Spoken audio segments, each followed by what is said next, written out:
ప్రభు యేసుక్రీస్తు నామములో మీ అందరికీ కూడా మా ప్రేమ వందనాలు.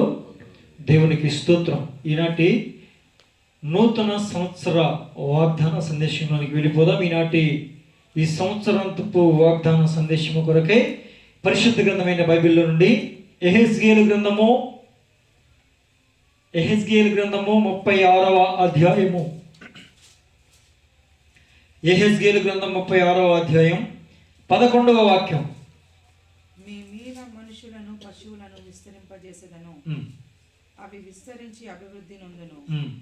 పూర్వం ఉన్నట్లు మిమ్మను నివాస స్థలముగా చేసి మునుపటి కంటే అధికమైన మేలు మీకు కలగజేసేదను. అప్పుడు నేను యెహోవానై ఉన్నానని మీరు తెలుసుకొందురు. దేవునికి స్తోత్రము కలుగును గాక. హల్లెలూయా, హల్లెలూయా.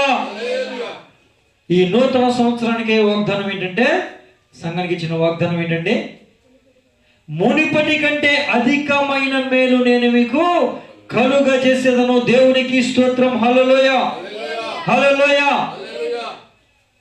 ఎంతవరకు నా జీవితంలో మేలు జరుగుద్దా? జరిగితే ఏదో అరాకొర జరిగిందని ఒకవేళ నువ్వు అనుకుంటున్నావేమో.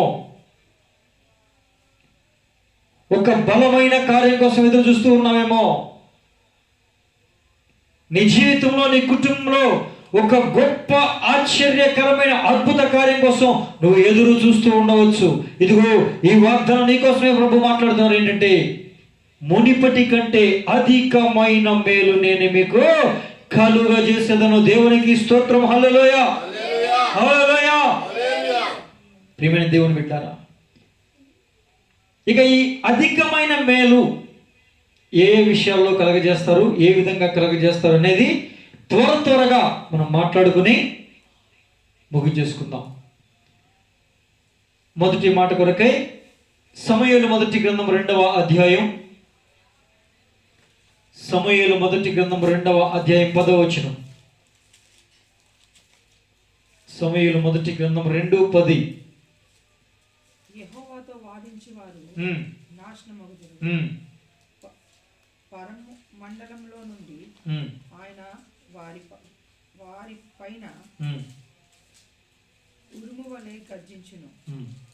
లోకపు సరిహద్దులుగా నుండి వారికి మొదటి సమూయేలు 2:10. తాను నియమించిన రాజునకు ఆయన బలమిచ్చును, తాను అభిషేకించిన వానికి అధిక బలము కలుగజేయును. దేవునికి స్తోత్రము కలుగును గాక. హల్లెలూయా, హల్లెలూయా. ఇంతవరకు నువ్వు బలహీనుగా ఉన్నావేమో, బలహీనరాలుగా ఉన్నావేమో, అల్పంగా ఉన్నావేమో. నీకన్నా ఎదుటి వ్యక్తులు, నీకన్నా వేరే వాళ్ళు చాలా బలముగా ఒకవేళ నీకు కనిపించారేమో. నేను చాలా బలహీనురాల్ని, నాకంత శక్తి లేదు, నాకంత జ్ఞానం లేదు, నేను వారికన్నా మించిన వాడిగా ఉండగలనా, నేను వారికన్నా మించిన వ్యక్తిగా అవ్వగలనా, ఈ బలహీనతలో నుంచి బలాన్ని పొందుకోగలనా అని ఒకవేళ నువ్వు ఆలోచిస్తున్నావేమో. ఈ వాగ్దానం నీకోసమే ప్రభు ఏమని చెప్తున్నాడండి, తాను అభిషేకించిన వానికి అధిక బలము కలగజేసేదను. దేవునికి స్తోత్రం. ఆయన ఎవరిని అభిషేకిస్తాడు? ఆయనను అడిగిన వారిని అభిషేకిస్తాడు. ఆయన చిత్తాన్ని నెరవేర్చే వారిని అభిషేకిస్తాడు. ఆయనకు ఇష్టం వచ్చినగా జీవించిన వారిని అభిషేకిస్తాడు. ఒక్కసారి కనుక ఆయన అభిషేకం నిన్ను తాకిందా, ఒక్కసారి ఆయన అభిషేకం నిన్ను తాకితే ఎలా ఉంటావండి? నువ్వు అధిక బలమును పొందుకుంటావు. దేవునికి స్తోత్రము కలుగును గాక. హల్లెలూయా, హల్లెలూయా. ఆ బలం ఎలా ఉండదో ఒక చిన్న వాక్య సందేశంలో బైబిల్లో నుంచి ఒక మాట చూద్దామా? మాట అవసరం చెప్తా వినండి. గొలియాతు అనేవాడు మనందరికి పరిచయమే కదా. ఆ గొలియాతు అనేవాడు ఎంత ఉన్నాడంట? 6 అడుగుల జానుడు. అంటే వాడు ఇక్కడ మన మందిరం అక్కడ 10 అడుగు, దగ్గర 9.5 అడుగులు ఉంటుంది ఆ చివర, బేస్మెంట్ నుంచి కింద నుంచి కాదు. వాడు అక్కడ పైన మనం ఏదైనా పెట్టామనుకోండి, నుంచి తీసేస్తాడు పక్క నుంచి. అర్థమవుతుందండి? 9.5 అడుగులు, 9 అడుగులు జాన, 6 మూరల జాన అంటే 9 అడుగుల జాన ఉంటాడు. వాడి దేహదారుడి చాలా బలం, వాడి ఈటే నేత కానీ దోనంత ఉండదంట, ఒక చిన్నపాటి పడవంతా వాడి ఈటే. అలాంటి వాడిని చూసి ఇశ్రాయేలు సైన్యం వణికిందంటే ఒక అర్థం అనుకోవచ్చు. అసలు వణకకూడదు, పోనీ ఇశ్రాయేలు ప్రజలు జరిచారంటే పోన్లే అనుకోవచ్చు. కానీ ఇశ్రాయేలీల మీద రాజుగా నియమించిన వాడు జరిచాడంటే, భయపడ్డాడంటే, వణుకుతో లోపలికి వెళ్ళిపోయి ఎవడైనా ఆడి మీదకి వెళ్ళి అని గెలిస్తే ఇది ఇస్తా అది ఇస్తా ఇంకేదైనా ఇస్తానని బహుమతులు ప్రకటించాడంటే వాడంటే భయపడ్డా లేదా? వాడు తనకన్నా బలవంతుడు అనుకున్నాడా లేదా? ఆ బలవంతుడిని నేను జయించని అనుకున్నాడా లేదా? చెప్పాలి మీరు, అనుకున్నాడా? ఈ సైన్యం అంతా కలిపినా కూడా వాడు దగ్గరికి వెళ్ళగలుగుతున్నారా? వాడితో కనీసం మాట్లాడగలుగుతున్నారా? ఎదురుగా నిలబడగలుగుతున్నారా? కారణం ఏంటి? వాడు మాకన్నా బలవంతుడు. వాళ్ళు ఆ మాటలు కూడా అన్నారు, ఇదిగో వచ్చుచున్న వాడిని చూసిరే, బా వాడి ఎత్తు, వాడి పొడవు, బా వాడి బలం, వాడి కండలు, వాడిని పొగుడుతున్నారు. కారణం ఏంటంటే వాడు చాలా బలశాలి అని వీళ్ళు స్ట్రాంగ్గా బలంగా నమ్ముతున్నారు. నమ్ముతున్నారు కదా, నమ్మి ఏం చేశారు? వాడికి భయపడి యుద్ధానికి వెళ్లకుండా చూస్తున్నారు ఏం జరుగుద్దా, ఎవరు వెళ్తారా, ఎవరు వస్తారా, వాడితో పోరాడడానికి శ్రమమైన వాడు ఎవడుంటాడు, మనకెందుకులే అన్నట్టు ఎవడికి వాడు ఆ బలవంతుడిని జయించడం మా వల్ల కాదు, మేము బలహీనం. వాడేమో 40 రోజుల నుంచి ఏళ్ళలో గోల చేస్తా ఉన్నాడు వాడు. ఇది జరిగింది ఇప్పుడు 17వ అధ్యాయంలో. ఇప్పుడు ఇక్కడ మనం చదివిన వాక్యం ఏంటి? తాను అభిషేకించిన వానికి అధిక బలము కలగజేస్తాడు. దేవునికి స్తోత్రం కలుగునుగాక. హల్లెలూయా, హల్లెలూయా. ఇప్పుడు ఇదంతా ఎందుకు చెప్పారంటే, అభిషేకించిన వానికి ఏమొస్తుందండి? అధిక బలం వస్తుంది. ఎవరు అభిషేకించిన వానికి? దేవుడు అభిషేకించిన వానికి, మనుషులు అభిషేకించిన వానికి కాదు. ఇప్పుడు నేను కూడా 10 మందిని అభిషేకించేస్తా, దేవుని ప్రేరేపణ లేకుండా, దేవుని శక్తి లేకుండా, దేవుని ఆత్మ లేకుండా, దేవుని ఆత్మ బలం లేకుండా. వాళ్ళలో ఏమొస్తుంది? ఏమీ రాదు. వాళ్ళు అంతకుముందు ఎలా ఉన్నారు, ఇప్పుడు అలాగే ఉంటారు, అంతే. దేవుని శక్తి మన మీదకి రావాలి. మనుషులు కాదు మన మీద చేసి అభిషేకించేది, దేవుని హస్తం మన మీద చెయ్యి వేసి అభిషేకించాలని మన ప్రార్థన ఉండాలి. దేవునికి స్తోత్రం. దేవుడు అభిషేకించిన వానికి అధిక బలం. ఇప్పుడు మనం చెప్పుకున్న ఈ గొలియాతు మాటలు, సౌలు మాటలు, సైన్య మాటలన్నీ కూడా 17వ అధ్యాయంలో జరిగిన విషయం. కానీ దానికి ముందు 16వ అధ్యాయంలోనే ప్రభు వారు దావీదుని అభిషేకించారు. దేవునికి స్తోత్రం. హల్లెలూయా, హల్లెలూయా. ఏ బలవంతుడని నమ్మి వాడిని చూసి, వాడి పైరూపాన్ని చూసి, ఎంతమంది సైన్యము కాదు కదా, రాజు కదా, మొత్తం అందరూ భయపడిపోతూ ఉంటే 16వ అధ్యాయంలో అభిషేకింపబడిన చిన్న పిల్లడు, నేను అన్నేసేస్తా, సున్నతి లేనివాడు, ఏ పాటి వాడు నా ముందు, నేను దేవుని అభిషేకం కలిగిన వాడిని, దేవుని శక్తి చేతనింపబడిన వాడిని, దేవుని ఆత్మబలము నాలో ఉంది, వాడు నా ముందు ఏ మాత్రమో కాదు అని ఒంటరిగా వెళ్ళాడు. ఆయుధాలు లేకుండా వెళ్ళాడు. కేవలం ఒక 5 రాళ్ళు, ఒక ఒడిసెల పట్టుకుని వెళ్ళాడు. ఎక్కడి నుంచి వచ్చిందా ధైర్యం? అంతటి బలవంతుడిని చూసి వీళ్ళు ఇక్కడ వణికిపోతూ ఉంటే, బలవంతుడిని చూసి బెదరకుండా వాడి ముందు నిలబడి మాటకు మాట చెప్పగలిగిన ధైర్యం ఎక్కడి నుంచి వచ్చింది? దేవుని అభిషేకంలో ఉన్న. దేవునికి స్తోత్రం. దేవుని అభిషేకంలో ధైర్యం ఉంటది. దేవుని అభిషేకం నిన్న ఆ విధంగా రోషంగా నిలబడద్ది. దేవుని అభిషేకం బలవంతుల ఎదుట, శత్రువుల ఎదుట నేను ఏ మాత్రం కూడా తగ్గకుండా దైవిక రోషంతో నిలబట్టగలిగే శక్తి నీకు కావాలంటే, ఆ అధికమైన బలం నీకు పొందాలంటే దేవుని చేత నువ్వు అభిషేకించబడాలి. దేవునికి స్తోత్రం. మునుపటి అభిషేకం కాదు, నిన్న మొన్నటి అభిషేకం కాదు, ఒక నూతన అభిషేకం. అది కూడా అధికమైన అభిషేకాన్ని నువ్వు పొందుకోవాలి. దేవునికి స్తోత్రం కలుగునుగాక. హల్లెలూయా, హల్లెలూయా. ఆయన అభిషేకించిన వానికి అధిక బలము కలుగును. రే నా మీదకి నేనేమన్నా కుక్కను అనుకున్నావా, కర్ర తీసుకుని వస్తున్నావు అంటే దావీదేమన్నాడండి, వాడేమో అంతెత్తున్నాడు, దావీదేమో చిన్నపిల్లడు, 17 సంవత్సరాల పిల్లడు. వాడు చిన్నప్పటి నుంచి యుద్ధాభ్యాసాలు నేర్చుకున్నవాడు. దావీదు ఆరాధన తప్ప, ఒడిసిల వాడటం తప్ప, ఆ కర్ర పట్టుకుని గొర్రెలు మేపడం తప్ప ఇంకా ఏది కూడా నేర్చుకోలేని ఒక సామాన్యమైన వ్యక్తి. యుద్ధ విద్యను నేర్చుకున్న వాళ్ళందరూ కూర్చుని ఆయన పొగుడుతున్నారు. ఏ విద్యలో నేర్చుకొని దేవుని అభిషేకం కలిగిన వాడు ముందు నుంచున్నాడు. అవునరా, నువ్వు కుక్కవే. మీకు అర్థమవుతుందా? మాటకు మాట, ఈ రోజు నిన్ను చంపి నీ మాంసాన్ని ఆకాశ పక్షులకు వేసేస్తా. యుద్ధం నేను చేస్తున్నాను నువ్వు అనుకుంటున్నావేమో, యుద్ధము యెహోవాదే. నేను నా పేరిట రావట్లా, నా బలాన్ని ఆధారం చేసుకుని రావట్లా, నా శక్తిని ఆధారం చేసుకుని రావట్లా, నా తెలివిని ఆధారం చేసుకుని రావట్లా, నా జ్ఞానాన్ని ఆధారం చేసుకుని రావట్లా. మరి ఎలా వస్తున్నావు? నేను దేవుని పేరుని ఆధారం చేసుకుని నీ మీదకి వస్తున్నా, దేవుని బలాన్ని ఆధారం చేసుకుని నీ మీదకి వస్తున్నా, దేవుని అభిషేకాన్ని ఆధారం చేసుకుని నీ మీదకి వస్తున్నా, దేవుని శక్తిని ఆధారం చేసుకుని నీ మీదకి వస్తున్నా, దేవుని జ్ఞానమును ఆధారం చేసుకుని నీ మీదకి వస్తున్నా. దేవునికి స్తోత్రం, హల్లెలూయా. అంతటి గొప్ప బలవంతుడు అని అందరూ అనుకుంటున్న వ్యక్తిని కూడా ఒక చిన్న రాయితో ఒకే ఒక దెబ్బలో పడగొట్టాడు. ఆ బలం ఎక్కడి నుంచి వచ్చింది? దేవుని అభిషేకంలో నుంచి వచ్చిన బలం అది. దేవునికి స్తోత్రం. అధికమైన బలమును పొందుకోవాలంటే నీవు దేవుని చేత అభిషేకించబడాలి. ఆశ గల ప్రాణాన్ని ఆయన ఏం చేస్తాడండి? చెప్పాలి. ఆశ గల ప్రాణాన్ని ఏం చేస్తాడు? తృప్తిపరుస్తాడు. ఇప్పుడు నీకు ఏ ఆశ ఉండాలి? బలం పొందుకోవాలి. ప్రభు, అధిక బలం నాకు కావాలి, ఆత్మలో బలం కావాలి, ఆత్మలో అభిషేకం కావాలి. ఆశ ఉండాలి. ఇప్పుడు ఆశ ఉంటే నువ్వేం చేయాలి?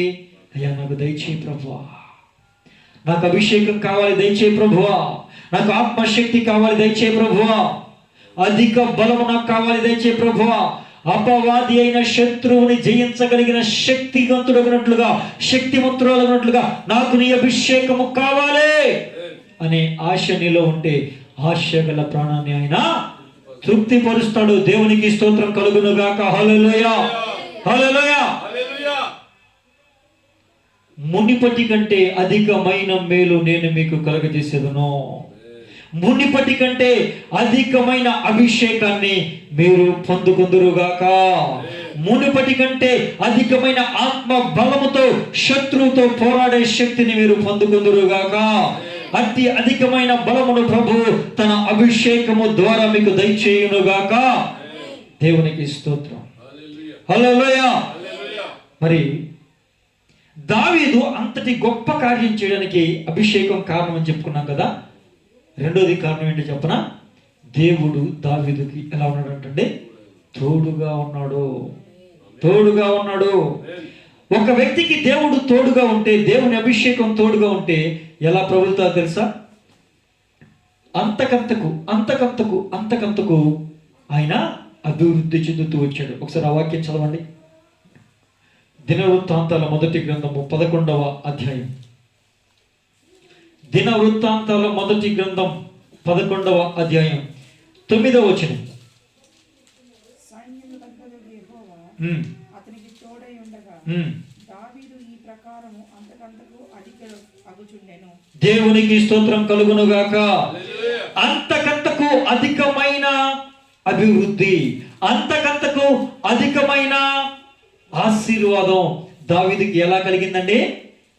దేవుడు దావీదుకు తోడుగా ఉన్నందుకు దేవునికి స్తోత్రం కలుగును గాక. హల్లెలూయా.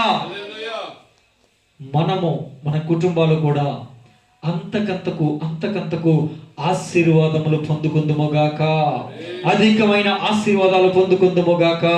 నీవు చేసే పనిలో, నువ్వు చదివే చదువులో, నువ్వు చేసే ఉద్యోగంలో అంతకంతకు అంతకంతకు అంతకంతకు అభివృద్ధి కలుగునుగాక.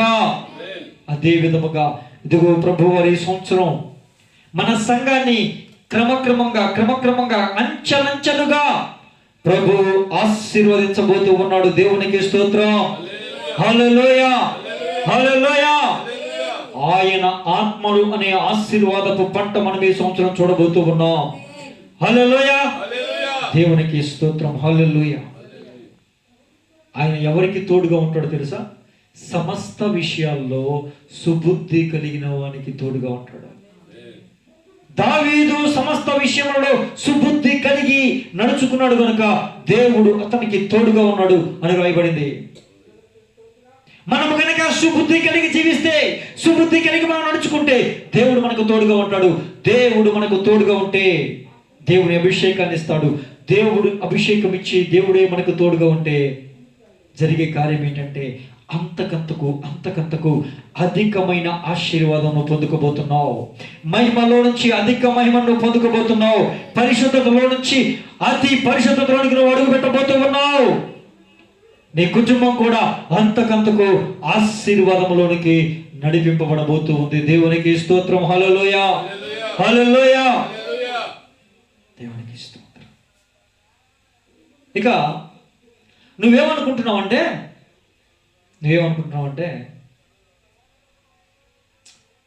నేను నీతిగానే ప్రవర్తిస్తున్నా, నేను వాక్యం పాటిస్తూనే ఉన్నా, ఎక్కడో అరాకొర చిన్నగా తప్పిపోయిన వెంటనే ప్రభు పాదాలు పట్టుకుంటున్నా. కానీ నాకన్నా దేవుణ్ణి పక్కన పెట్టిన వారు, వాళ్ళు దేవుని ఎరిగిన వారే, కానీ నాకన్నా దేవుని పక్కన పెట్టిన వారు, నాకన్నా దేవుని లక్ష్య పెట్టకుండా వాళ్ళ ఇష్టం వచ్చినట్లుగా బ్రతికిన వాళ్ళు, నేనైతే దేవుని చిత్తానికి చేయడానికి ప్రయత్నిస్తూ ఉంటే, దానికోసం ఎంతో ప్రయాస వేయలు పడుతూ ఉంటే, కష్టపడుతూ ఉంటే, కానీ వాళ్ళైతే ఏమాత్రము దేవుని చిత్తాన్ని నెరవేర్చడానికి ఇష్టపడరు. అసలు దేవుని చిత్తం మీదే గురి లేదు, దేవుని ఇష్టం మీదే గురి లేదు. వాళ్ళ స్వచిత్తం, వాళ్ళ ఇష్టం వచ్చినట్లుగా వాళ్ళు బ్రతుకుతూ ఉంటే వాళ్ళు అధికంగా ఆశ్చర్యించబడుతూ ఉన్నారు. మరి నేనేంటి, నా పరిస్థితి ఏంటి ఇలాగైపోయింది? దేవుడు దేవుడు దేవుడు అనుకుంటే నాకేంటి గదే? దేవుణ్ణి పక్కన పెట్టిన వారేమో ఆశీర్వదించబడి త్వరతూగుతూ ఉంటే, సంతోషాలతో గడుపుతూ ఉంటే, దేవుడు దేవుడు దేవుడు అని, దేవుని చిత్తమని, దేవుణ్ణి ప్రార్థనలు పట్టుకొని ఆయన పాదాలు విడవకుండా ఏమండి జీవిస్తున్న నీకు, క్రమమైన భక్తి చేస్తున్న నీకు ఆ ఆశీర్వాదాలు రాకపోతే నువ్వేమనుకుంటావండి? ఎవరైనా ఏమనుకుంటామండి? ఏంటి ప్రభువా, నేనేమో నీతో గడపాలని, నువ్వే ఆధారంగా నాకు కావాలని, నిన్నే ఆధారము చేసుకుని నీ చిత్తాన్ని, నీ ఇష్టాన్ని నెరవేర్చడానికి నేను ఎంతో కష్టపడతా ఉన్నాను. వాళ్ళేమో అసలు నిన్ను పక్కన పెట్టేసి వాళ్ళ ఇష్టం వచ్చినట్టుగా చేసుకుంటూ లోక సంబంధమైన వ్యవహారాలు, లోక సంబంధమైన విషయాలు, లోక సంబంధమైన ఇష్టాన్ని నెరవేర్చుకుంటూ వాళ్ళేమో సంతోషంగా అంతకంతకు అభివృద్ధి పొందుతున్నారు. మరి నాకు అభివృద్ధి ఉండదా అని అనిపించిందండి మీకు ఎప్పుడైనా? యథార్థంగా చెప్పండి అమ్మా, అనిపించిందా? అనిపించలేదమ్మా మీకు ఎవరికి? దేవుడు అని మీరు బ్రతుకుతున్నప్పుడు దేవుణ్ణి పక్కన పెట్టిన వారు ఆశీర్వదించబడితే మీకు అనిపించిందా, అనిపించలేదా? అనిపించిందా? అయితే ఈ వచ్చిన మీకోసమే. చూడండి ఒకసారి 4వ కీర్తన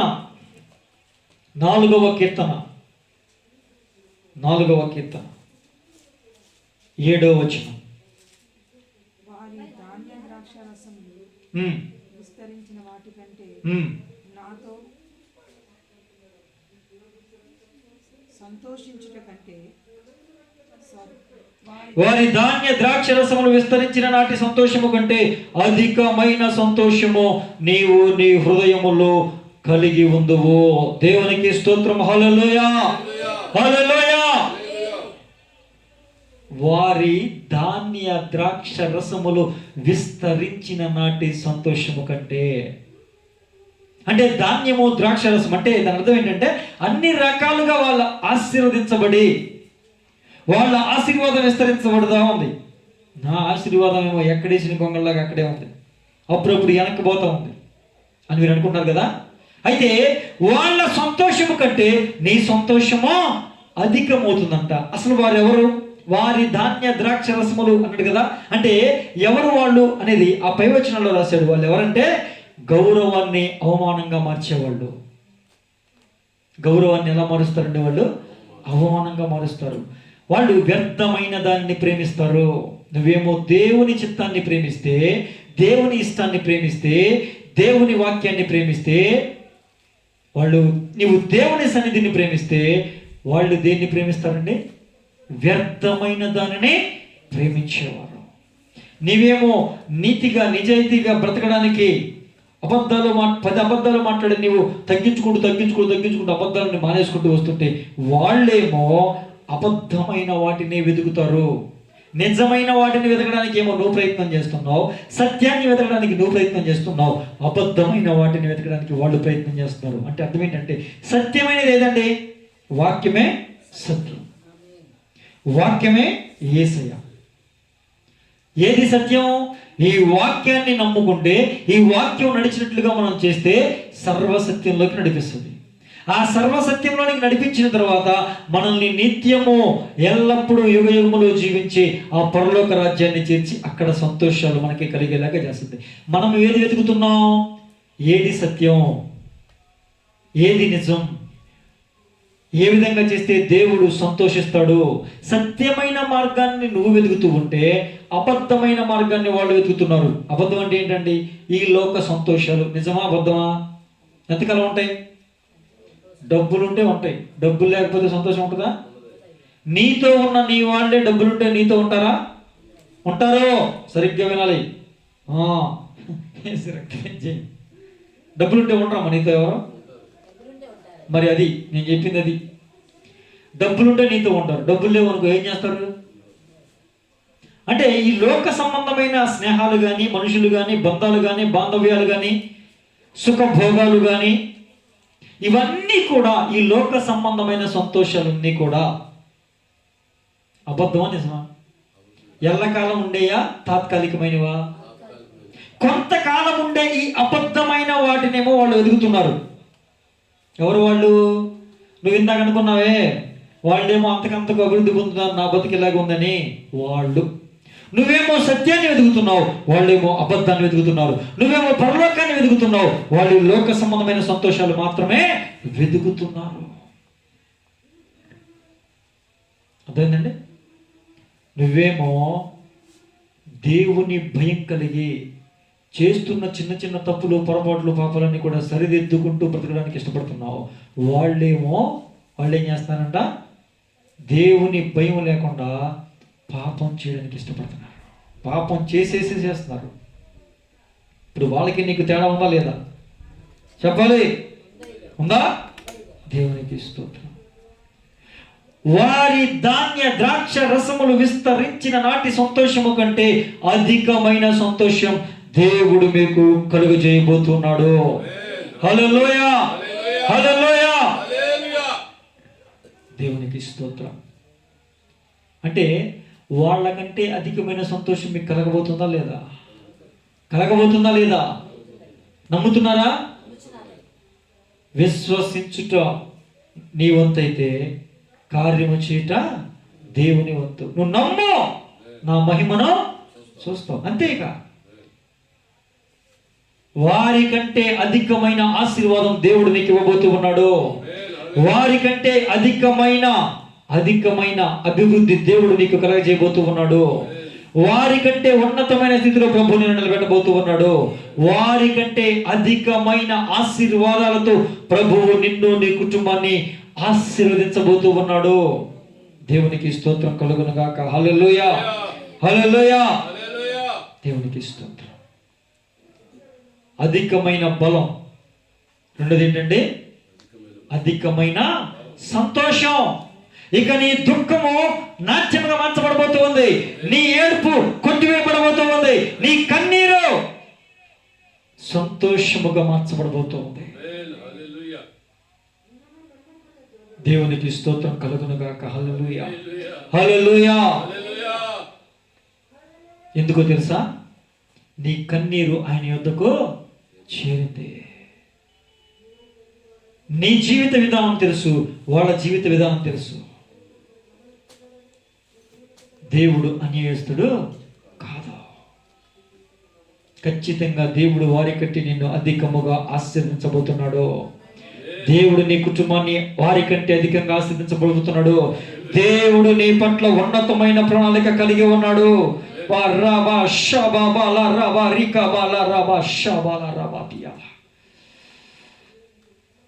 నా కుమార్తె నీ పట్ల ఒక ఉన్నతమైన కార్యములో నేను చేయబోచున్నాను. ఇది మొదలుకొని ఆ కార్యములు ప్రారంభించి ఉన్నాను.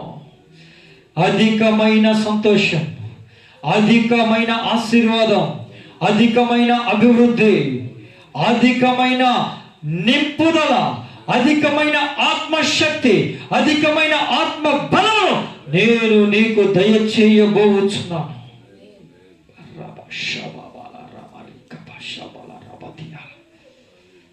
దేవునికి స్తోత్రం కలుగును గాక. ఏంటి నా జీవితం ఇలా అయిపోయిందని నువ్వు బాధపడుతున్నావు కదా? ఏంటి నా జీవితం ఎంత దారుణంగా అయిపోయిందని అనుకుంటున్నావు కదా? నేను వాళ్ళు చేసినట్లుగా లోక సంబంధమైన విషయాల్లో పాలుగొంపులు పొందలేదు అనుకుంటున్నావు కదా? నేను వాళ్ళు జీవించినట్లుగా ఇష్టానుసారంగా నేను జీవించలేదు అనుకుంటున్నావు కదా? ఇదిగో నేను వారి బ్రతికినట్లుగా నేను మరీ అంత తెగించి బయటెగించి అనుకుంటున్నావు. అయితే ఇదిగో దేవుడు నిన్ను మర్చిపోలేదు, దేవుడు నిన్ను విడిచిపెట్టలేదు. వారికి ఉన్న సంతోషము కంటే, వారు కలిగి ఉన్న ఆనందము కంటే, వారు కలిగి ఉన్న అభివృద్ధి కంటే, వారు కలిగి ఉన్న ఆ యొక్క స్థితి కంటే ఉన్నతమైన అభివృద్ధి, ఉన్నతమైన ఆశీర్వాదం, ఉన్నతమైన సంతోషం, అధికమైన మేలు, అధికమైన సంతోషం, అధికమైన ఆశీర్వాదం దేవుడు ఈ సంవత్సరం నీకు, నీ జీవితానికి, నీ కుటుంబానికి దయచేయబోతున్నాడు. దేవునికి స్తోత్రం కలుగునుగాక. ఎన్నోసార్లు ఒంటరిగా నువ్వు ఏడ్చావు. ఏంటి నా బ్రతికి ఇలాగ అయిపోయిందని అనుకున్నావు? నా బ్రతికేంటి, నా కుటుంబం ఏంటి ఇలా చిన్న భిన్నమైపోయిందని అనుకున్నావు.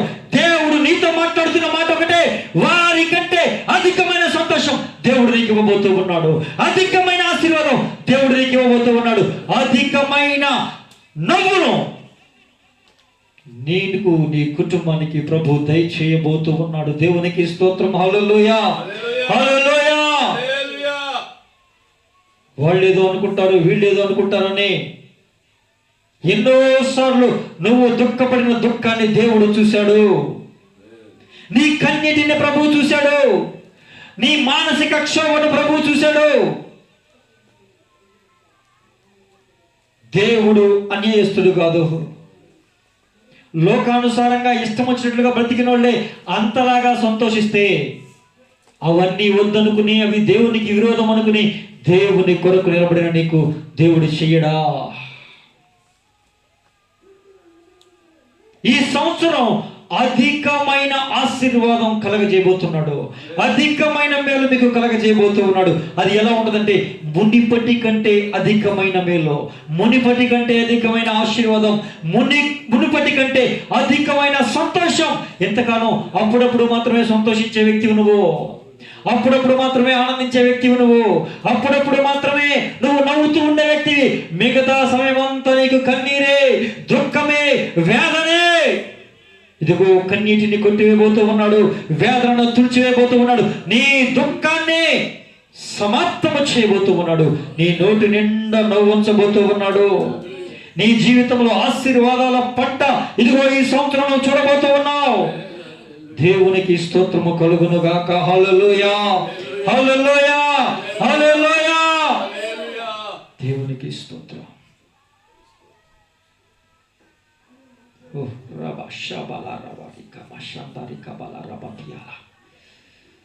దేవునికి స్తోత్రం. దేవుని బిడ్డలారా, అధికమైన ఆశీర్వాదాలు ప్రభు మీ మీద, మీకు ఇవ్వడానికి, మీ మీద కురిపించడానికి, కృమ్మరించడానికి ప్రభు సిద్ధంగా ఉన్నాడు. దేవునికి స్తోత్రం. హల్లెలూయా, హల్లెలూయా. మరొక వాక్యం చూద్దాం. 86వ కీర్తన 13వ వాక్యం. 86వ కీర్తన 13వ వాక్యం.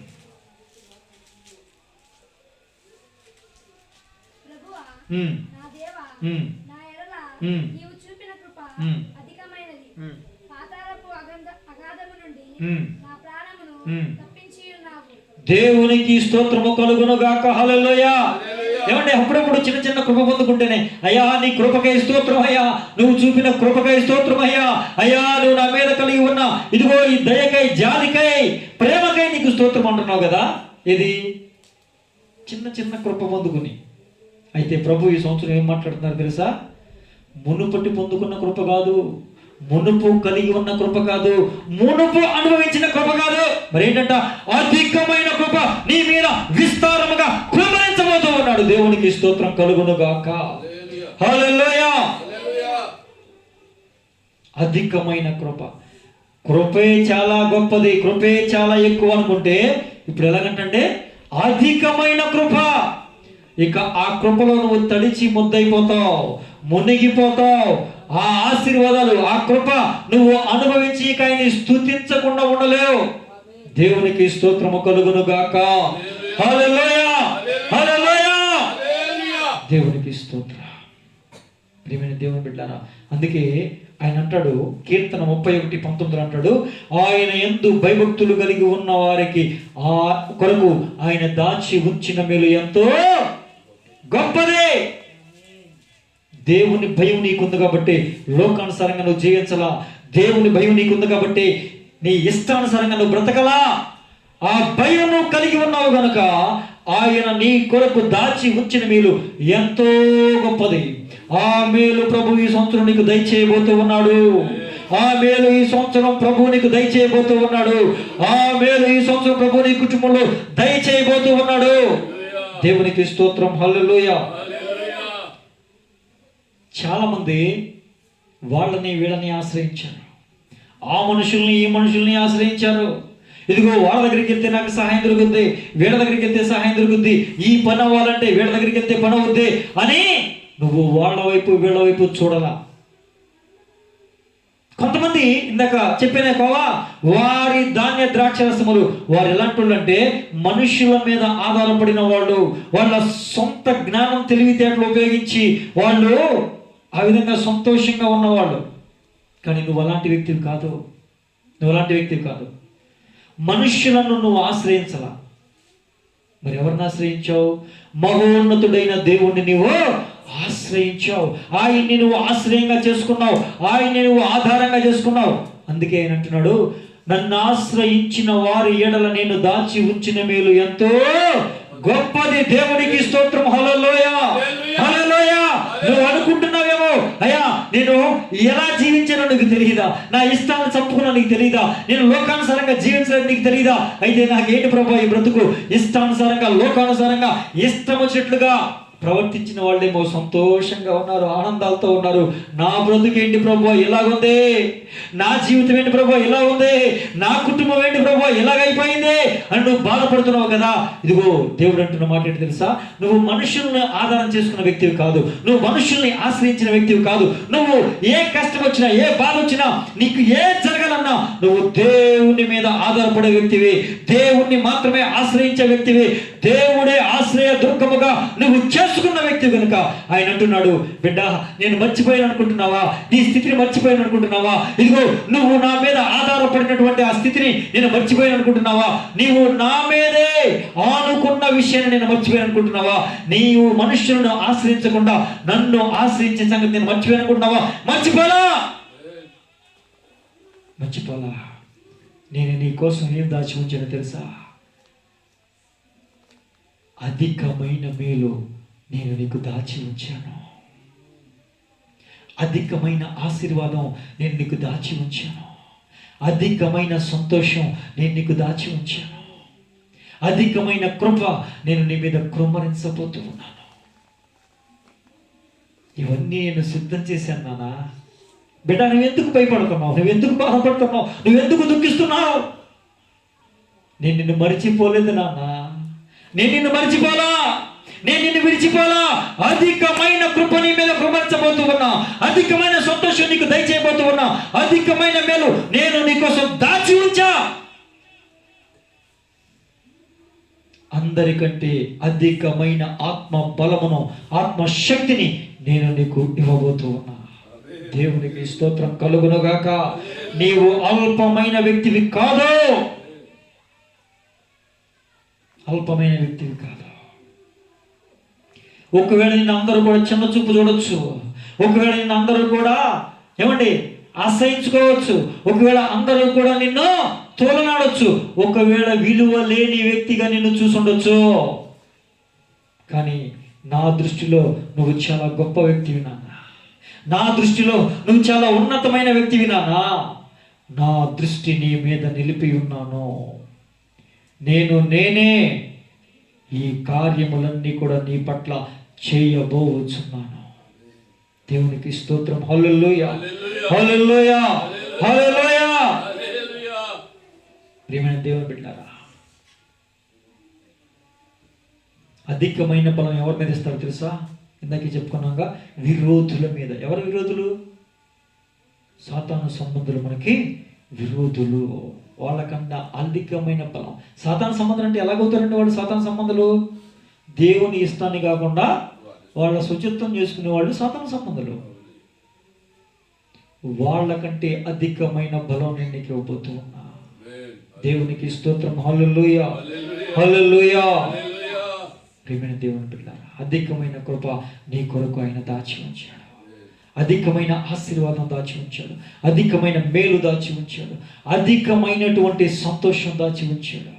అధికమైన అభిషేకాన్ని నీ కొరకు దాచి ఉంచాడు. దేవునికి స్తోత్రం. హల్లెలూయా, హల్లెలూయా.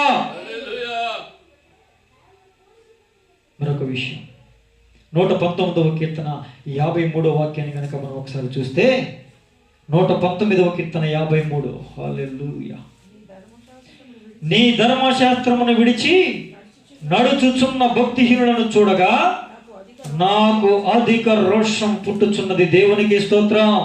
దేవుని వాక్యాన్ని విడిచిపెట్టి లోకానుసారంగా జీవిస్తున్న వారిని చూస్తుంటే నాకు అధికమైన రోషం. ఇంతవరకు లేదు. ఉందా ఇంతవరకు?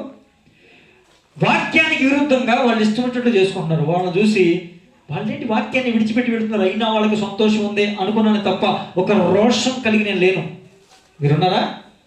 చెప్పాలి, మీరున్నారా? రోషం ఉందా అండి? లేదు. ఉందా మరి రోషం? రోషం ఉంటే ఏం చేసావు? వాక్యానికి విరుద్ధంగా నడుచుకుంటున్న వారి పట్ల వాళ్ళని చూసినప్పుడు నీకు రోషం ఉంది, మంచిది, దేవునికి స్తోత్రం, తప్పు కాదు. ఉంటే నువ్వేం చేసావు? రోషం ఉండి ఏం చేసావు? ఏమి చేయలే. అంతేనా? చెప్పమ్మా, అంతేనా? రోషం ఉన్నాను, ఏం చేసావు? రోషం కలిగి ఏమన్నా చేసావా? ఓకే, దేవునికి స్తోత్రం. ఓకే, మంచిది. దేవుని బిడ్డలారా, ఇప్పుడు మీరు గమనించండి, వాక్యాన్ని విడిచిపెట్టి నడుస్తున్న భక్తిహీనులు ఉన్నారే, భక్తిహీనులు వాళ్ళు ఎవరో భక్తి లేనుడు కాదు. పొద్దున్న లేచి ప్రార్థన చేస్తారు, పడుకునేప్పుడు ప్రార్థన చేస్తారు, భక్తి ఉంది, కానీ ఎంత ఉంది? ఉండాల్సినంత లేదు. భక్తిహీనత అంటే మనం చెప్పేగా, రక్తహీనత అంటే ఉండాల్సిన దానికన్నా తక్కువ ఉండడం, భక్తిహీనత అంటే ఉండాల్సిన భక్తి కన్నా తక్కువ ఉండడం. వాళ్ళు భక్తిహీనుడు. వాళ్ళని చూసినప్పుడంట ఇక నీకు ఏమి రావాలో తెలుసా? నీకు ఏమి చివ్వబోతున్నాడో తెలుసా? ఏమి నీకు దయచేయబోతున్నాడో తెలుసా? అధికమైన రోషం. దేనికి? వాళ్ళ మీద కుస్తీ పట్లు పడ్డానికి కాదు. ప్రభువా, నీ వాక్యానికి విరుద్ధంగా నడుచుకుంటున్న వాళ్ళే అలా ఉంటే నీ వాక్యాన్ని వాడిస్తున్న నేను ఎలా ఉండాలి? నీ వాక్యాన్ని విడిచిపెట్టి లోకానుసారంగా బ్రతుకుతున్న వాళ్ళే అంత సంతోషంగా ఉంటే, అంతలాగా నా ఇష్టాన్ని చేయకుండా బ్రతుకుతున్న నాకు ఇంకెంత ఆశీర్వాదాలు రావాలి అని ప్రభువు పాదాలు పట్టుకునే రోషానికి రావాలి. వాళ్ళకే అంత సంతోషం ఉంటే నువ్వు నాకు సంతోషం ఇవ్వవా అని అధిక రోషముతో ప్రభు మిమ్మల్ని రేపబోతూ ఉన్నాడు. అధిక రోషము కలిగి ప్రార్థన చేసే ప్రార్థనాత్మతో ప్రభు నిన్ను లేకపోతూ ఉన్నాడు. దేవునికి స్తోత్రం. హల్లెలూయా, హల్లెలూయా. దేవునికి స్తోత్రం. అధికమైన రోషం నీలో పుట్టించబోతూ ఉన్నాడు. ఈ రోషం ప్రార్థన ద్వారా ఆయన ఆశీర్వాదాలు పొందుకోవడానికి. దేవునికి స్తోత్రం. ఇక సామెతలు 9:11 నీవు దీర్ఘాయువు కలుగును, నీవు జీవించు సంవత్సరములు అధికములగును అన్నాడు. నీకు దీర్ఘాయువు కలుగుతుంది, నీవు జీవించే సంవత్సరాలు అధికమవుతాయి. ఏమండి ప్రియమైన దేవుని బిడ్డలారా, మీరు ఆలోచన చేయండి. ఎప్పుడు బ్రతుకుతామో తెలియదు, ఎప్పుడు పోతామో తెలియదు అనుకుంటున్నారే, ఇదిగో ప్రభు వారు అంటున్న మాట ఏంటి తెలుసా? అధికమైన ఆయుష్ నేను మీకు దయచేయబోతూ ఉన్నాను. దేవునికి స్తోత్రం. ఏమిస్తానంటే అధికమైన ఆయుష్, అధికమైన బలం చూసాం, అధికమైన సంతోషం, అధికమైన అభిషేకం, ఏమండి అధికమైన కృప, ఇప్పుడు అధికమైన ఆయుష్, అధికమైన రోషం. దేవునికి స్తోత్రం. అధికమైన ఆయుష్ను ప్రభువు నీకు దయచేయబోతూ ఉన్నాడు. దేవునికి స్తోత్రము కలుగును గాక. హల్లెలూయా, హల్లెలూయా. చివరిగా ఇంకొక మాట చెప్పి నేను ముగిస్తా. హగ్గై గ్రంథం 2వ అధ్యాయం, హగ్గై గ్రంథం 2వ అధ్యాయం, హగ్గై గ్రంథం 2వ అధ్యాయం 9వ వచనం.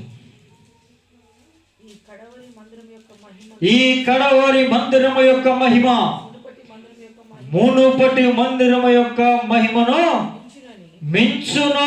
చాలండి. దేవునికి స్తోత్రము కలుగునుగాక. హల్లెలూయా, హల్లెలూయా. నా వైపు చూడండి. కడపటి మందిరము యొక్క మహిమ. నేనంటాను మునుపటి మందిరం అంటే సొలొమోను మందిరం కట్టినప్పుడు మందిరం మీదకి ఏమొచ్చిందండి? దేవుని మహిమ వచ్చింది. మందిరం లోపల ఏం కమ్ముకుంది? దేవుని మహిమతో నిండిపోయింది.